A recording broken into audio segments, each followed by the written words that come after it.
प्रिय दर्शकों, कई बार हम और आप लोग प्रस्ताव से भटक जाते हैं और सफलता का मार्ग ही भूल जाते हैं। तो प्रिय मित्रों, वही सफलता का मार्ग कैसे प्राप्त करना है।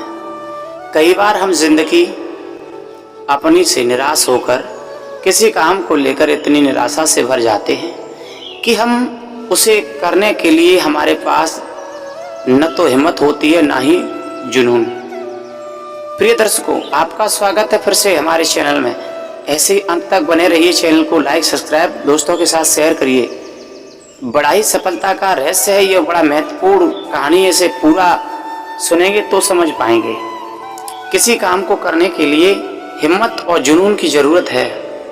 यह तभी संभव है अगर हमें कोई अपना इस बात के लिए मोटिवेशन करे और हमारा हौसला बढ़ाए। आज मैं आपके लिए कुछ ऐसी ही कहानियां, कुछ ऐसे ही रहस्य लेकर के आया हूँ। शिव खेड़ा की एक किताब से ली गई है। किताब का नाम जीत आपकी से ली गई है। आपको सुनने में वो समझने में बड़ा ही आनंद आएगा। पढ़ करके बड़ा खुश होंगे आप लोग, सुन करके बड़ा खुशी प्राप्त होगी आप लोगों को। वही दोस्तों कि हमें क्या करना चाहिए और कैसे पता लगना चाहिए कि हमें अपने जुनून को कहाँ और कब कैसे प्राप्त करना चाहिए। तो इसलिए अपनी शक्ति को पहचानो और सफल होने के लिए अपने अंदर के एक ऐसे जुनून को पालो जो कोई और नहीं, सिर्फ वह हमारे अंदर है। बस जरूरत है तो उसे पहचानने की और जानने की। सिर्फ कोई हमें सफल होने से नहीं रोक सकता। हाफिज अफ्रीका का एक किसान था। वह अपनी जिंदगी से बहुत खुश और संतुष्ट था। हाफिज खुश इसलिए था कि वह संतुष्ट था, और संतुष्ट इसलिए था क्योंकि वह खुश था। एक दिन उसके पास आया एक अक्लमंद आदमी आया और उसको हीरों से भरे खेतों को ले जाने को कहा और खेतों का महत्व और उनसे जुड़ी ताकत के बारे में पूछा। उसने हाफिज से कहा है, तो अगर आपके पास अंगूठे जितना भी बड़ा हीरो हो तो तुम पूरा शहर खरीद सकते हो, और अगर आपके पास अंगूठे जितना बड़ा हीरा हो तो शायद तुम पूरा शहर खरीद सकते हो, और अगर आपके पास अंगूठी जितना हीरा हो तो शायद दुनिया के कई शहर खरीद सकते हो। अब वह अक्लमंद आदमी इतना कहकर चला गया और उस रात हाफिज सो ही नहीं सका, क्योंकि वह सारी रात असंतुष्ट रहा। इसलिए उसकी खुशी भी खत्म हो चुकी थी। दूसरे दिन सुबह होते ही हाफिज ने अपने खेतों को बेचने को सोच ली और अपने परिवार की देखभाल का इंतजाम किया और हीरो खोजने के लिए रवाना हो गया। वह हीरों की खोज में पूरे अफ्रीका में भटकता रहा। देखो मित्रों, लालच क्या है। और उन्हें कभी और कहीं हीरा नहीं मिले। उसने हीरे यूरोप में भी ढूंढे पर हीरे कहीं भी नहीं मिले। अब स्पेन पहुंचते पहुंचते वह मानसिक, शारीरिक और आर्थिक स्तर पर पूरी तरह थक चुका था। इतना मायूस हो चुका था, उसमें सर्विसलोना की एक नदी में कूदकर खुदकुशी कर ली। सर्विसलोना की एक नदी में कूद करके खुशी कर ली। इधर जिस आदमी ने हाफिज के खेत खरीदे थे, वह एक दिन उन खेतों में से होकर पास से बहने वाले नाले में से अपने ऊंटों को पानी पिला रहा था। तभी सुबह से पहले सूर्य की पहली किरण नाले के दूसरे ओर उस पत्थर पर पड़ी।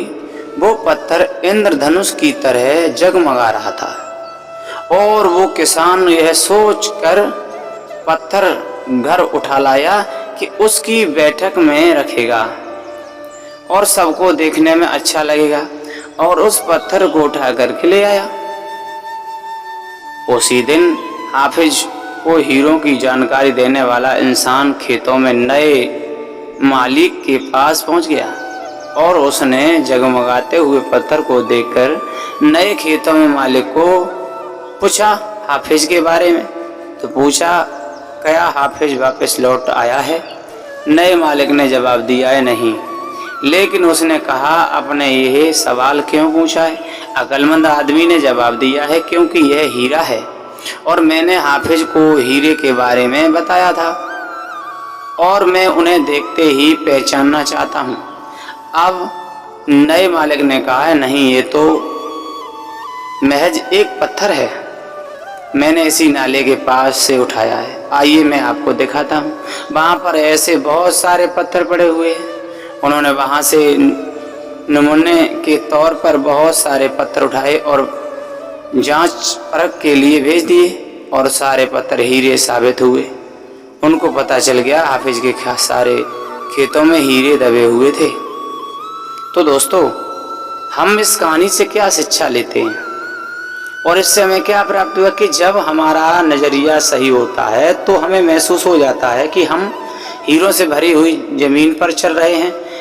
ये ऐसे मौके हमेशा हमारे पास ही होते हैं और हमें उनकी तलाश कहीं जाने की ज़रूरत नहीं है, केवल उनको पहचान लेना ही ज़रूरत होती है। तो दोस्तों, दूसरे खेत हमेशा भरे और हरे रहते हैं, दिखाई देते हैं। हमें दूसरों के पास मौजूद चीज़ों को देखकर उनकी तरफ भागते और जो हमारे पास मौजूद चीज़ें हैं उन्हें देखकर अनदेखा कर जाते हैं। एक बार एक आदमी मेले में गुब्बारे बेचकर अपनी जिंदगी की शुरुआत कर रहा था और जब जिंदगी की शुरुआत कर रहा था, गुजर रहा था, उसके पास कई रंग के नीले, पीले, लाल और सारे गुब्बारे थे। जब उसकी बिक्री कम होने लगी तो वो हीरे और वो हीलियम गैस से भरा हुआ एक काले रंग का बड़ा गुब्बारा हवा में उड़ा देता था। बच्चे जब उड़ते हुए गुब्बारे को देखते तो बच्चे गुब्बारे खरीदने में बढ़ जाते, इसलिए उसके पास बहुत सारे बच्चे हो गए और पहुंच जाते हैं और उस आदमी की बिक्री फिर से बढ़ने लगी। उस आदमी की बिक्री जब भी घटती तो हर बार बिक्री बढ़ाने के लिए गुब्बारे उड़ाने का यही तरीका बना था। एक दिन के गुब्बारे वाले ने पूछा, महसूस हुआ कि उसकी कोई जैकेट खींच रहा है। उसके पलट कर देखता तो वहाँ एक छोटा सा बच्चा खड़ा था और बच्चे ने पूछा, अगर आप हवा में किसी और रंग गुब्बारा छोड़ दें तो क्या वह भी उड़ेगा? बच्चे के इस सवाल ने गुब्बारे वाले का मन को ही छू लिया। तब गुब्बारे वाले ने बच्चे के मुड़ कर जवाब दिया, बेटा, गुब्बारा रंग की वजह से नहीं, वह उसके अंदर भरी हुई हवा की वजह से उड़ता है। तो दोस्तों, समझने वाली यही बात होती है कि जीवन का सार और तत्व क्या होता है, हमें कैसे चलना चाहिए। और हमारा जीवन एक गैस के गुब्बारे की तरह है। अगर उसे सही तरीका से इस्तेमाल करेंगे तो हमें उस तरीके का लाभ होगा और सही तरीके से नहीं इस्तेमाल करेंगे तो हमें उसका लाभ नहीं बल्कि हानि होगी। तो दोस्तों, चैनल में ऐसे ही बने रहें और सफलता का रहस्य ग्रहण करते रहें।